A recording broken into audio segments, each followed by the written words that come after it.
காதில் சொன்னாரு ஒருத்தர் வந்தாரு என்ன தேடி வந்தாரு மொத்தமாக வேலை கொடுத்து வாங்கி போனாரு பொண்ண தெரியும் அவரு இங்க பொண்ண தெரியும் அவரு சுதான்னு அவரு பேரு என் வாழ்க்கையோட சூப்பர் ஸ்டார். நீங்க வந்துட்டு சும்மா நீங்க போவே கூடாது. நீங்க ஒரு அனுபவத்தை ஒரு எக்ஸ்பீரியன்ஸை நீங்க இந்த இடத்துல அனுபவிச்சுட்டு தான் நீங்க போகணும். வேற அந்த எக்ஸ்பீரியன்ஸை அனுபவிச்சுட்டு இருக்கீங்க.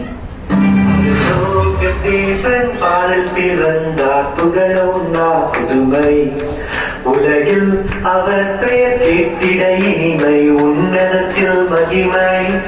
பரலோக தேவன் பாடல் பிறந்தார் புகழ உண்டா புதுமை உலகில் அவர் பெயர்